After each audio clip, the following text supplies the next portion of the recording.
అల్లు అర్జున్ను. కానీ ఒక్కనన్నా వాళ్ళని పరామర్శించాల బాధితుల్ని అని ఒక పబ్లిక్ తరఫున ఒక ఎమోషన్ ముఖ్యమంత్రి రైజ్ చేస్తున్నాడు.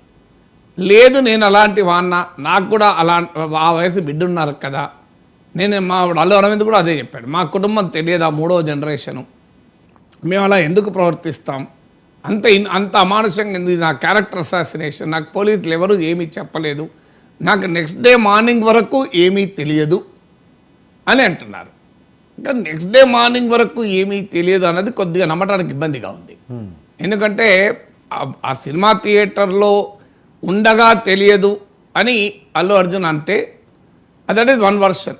తెలుసు పోలీసులు చెప్పారనేది ముఖ్యమంత్రి version, which can be contested both. కానీ నెక్స్ట్ డే మార్నింగ్ వరకు కూడా తెలియదు అంటున్నాడు. సాధారణంగా నెక్స్ట్ డే మార్నింగ్ వరకు తెలియకుండా ఉంటుంది, ఆ టీవీలు అన్నిట్లో వస్తుంటాయి, ఎవరెవరు చెప్తారు కదా. ఓకే, వచ్చాయన వెంటనే వచ్చి ఇమీడియట్గా నిద్రపోడు కదా.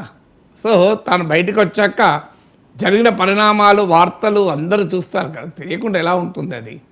సో వాళ్ళ టీం వాళ్ళు ఎవరెవరు చెప్తారు. అవును. సో తెలియదు అంటే కొద్దిగా ఆశ్చర్యంగానే ఉంది. నెక్స్ట్ డే మార్నింగ్ వరకు ఒక పర్సన్ చనిపోయారు అంటే నమ్మడానికి వీలు కాలేదు. అందులో అయితే అక్బరుద్దీన్ ఓవైసీ వాదన ఏంటంటే ఆయనకు వెళ్ళి చెప్తే పోలీస్ వాళ్ళు ఎవరో చెప్తే ఇలా అయితే సినిమా హిట్ అవుతుంది అన్నాడని ఓవైసీ అంటాడు. అల్లు అర్జున్ అన్నట్లు రేవంత్ రెడ్డి దాన్ని ప్రస్తావించి నేను వాలిడేట్ చేయలేను, ఒక బాధ్యత కలిగే పొజిషన్లో ఉండి నాకు తెలియదు, నేను అది చెప్పలేను, కానీ నేను కూడా విన్నాను అన్నాడు. కానీ అలా అంటానా నేను అని అల్లు అర్జున్ అంటున్నాడు. ఈ ప్రాసెస్లో నెక్స్ట్ డే మార్నింగ్ వరకు నాకు తెలియదు అన్నది మళ్ళీ అక్కడ అనుమానం. అక్బరుద్దీన్ ఓవైసీ చెప్పింది కొంత ఆశ్చర్యంగానే ఉంది. అంటే తొక్కిసలాట జరిగి ఓ మనిషి చనిపోతే నా సినిమా హిట్ అవుతుందని అల్లు అర్జున్ అన్నాడు అని. సాధారణంగా ఏ మానవత్వం ఉన్న వాళ్ళు చావును కోరుకోరు కదా. అందులో అల్లు అర్జున్ పైన ఆ రకమైన భయంకరమైన ఆరోపణ ఓవైసీ చేస్తున్నాడు అక్బరుద్దీన్ ఓవైసీ.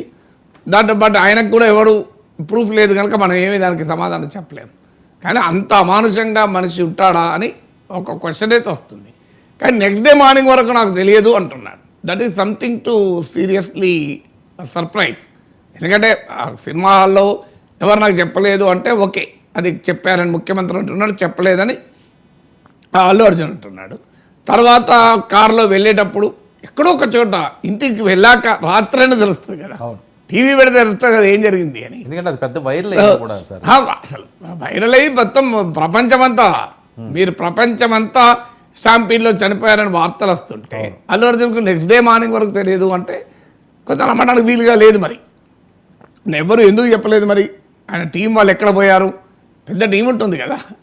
సో మరి ఇది దాని సర్ప్రైజింగ్. అందువల్ల ఇలా అన్ని క్వశ్చన్సే ఉన్నాయి, ఇప్పటికీ ఆన్సర్స్ లేవు, ఎవరిది తప్పు ఎవరిది నిజము అని. ఇప్పుడు ఎందుకు వెళ్ళలేదు అంటే దానికి ఆయన రీజనింగ్ ఆయన ఇస్తున్నారు. రోడ్ షో అని ముఖ్యమంత్రి అంటాడు, రోడ్ షో కాదు, క్రౌడ్ డిస్పర్స్ చేయడానికే తాను సన్ రూఫ్ నుంచి పైకి వచ్చాను అని అల్లు అర్జున్ చెప్తున్నాడు. సో అందువల్ల ఎవ్రీ పాయింట్ 2 వర్షన్స్ ఉన్నాయి. ఏ వర్షన్ నిజమా అనేది that has to be proved. Sir, ఏదైతే ఈ ఇండస్ట్రీకి సంబంధించి లేకపోతే ఇండస్ట్రీకి తెలంగాణ రాష్ట్ర ప్రభుత్వం తీసుకున్న నిర్ణయం కొద్దిగా ఇబ్బందికరంగా ఉండే పరిస్థితి ఉంటుంది. ఎందుకంటే ఒక పాన్ ఇండియా అంటున్నారు, ఆ 3-4 రోజుల్లోనే 100 కోట్లు 1000 కోట్లు వచ్చాయని ఎవరు రికార్డులు అని చెప్పుకున్న పరిస్థితి. ఇప్పుడు మొత్తం బ్యాన్ చేసి పడేసామని చెప్తున్నాడు ఈయన. బెనిఫిట్ షోలు లేవు, టికెట్లు రేట్లు పెంచడం అంటే దానిపైన ఆల్రెడీ ప్రజల్లో కూడా వ్యతిరేకత వస్తుంది. ఎందుకంటే ఇప్పుడు సినిమా హీరోకు 300 కోట్లు ఇచ్చారు. Allu Arjun highest paid actor Forbes India లెక్క ప్రకారం. పుష్ప 2కు 300 crores బడ్జెట్, 500 కోట్లు బడ్జెట్ అనుకుంటారు. అంటే హీరోలు భారీ పారితోషికం తీసుకోవడం వల్ల సినిమా బడ్జెట్ విపరీతంగా పెరుగుతుంది. దాని భారం ఎవరి మీద వేస్తున్నారు, ప్రజలపైన వేస్తున్నారు. ఇప్పుడు సినిమా ప్రొడక్షన్ కాస్ట్ పెరగడం ఒక ఎత్తు అయితే హీరో ఎగ్జార్బిటెంట్గా డిమాండ్ చేస్తున్నాడు.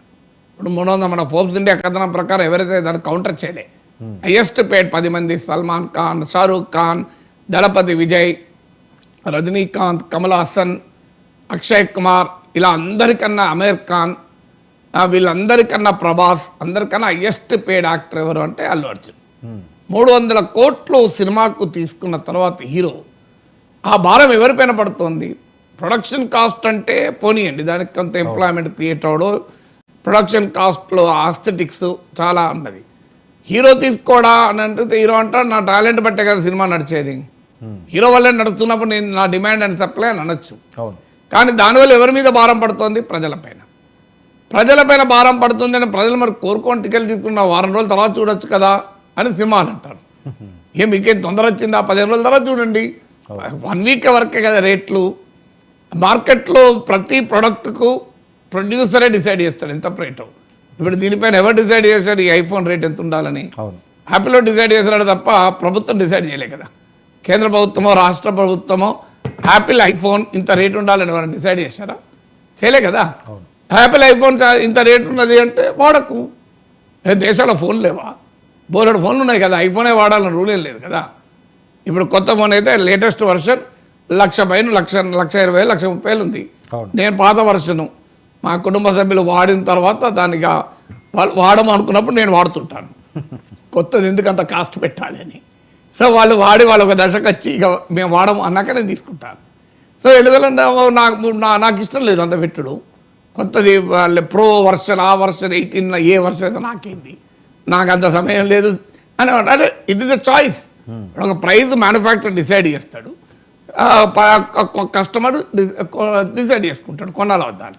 సినిమా వరకు వచ్చే వరకే ప్రభుత్వం ఎవరు డిసైడ్ చేసేది. అంటే సినిమా ఎంత ఖర్చు పెట్టాలో తీస్తే ప్రజలు చూడబోతే అయితే చూస్తారు, చూడబోదు కాకపోతే బోలెడు సినిమాలు ఉన్నాయి. ఇది ఒక్క సినిమా లేదు కదా.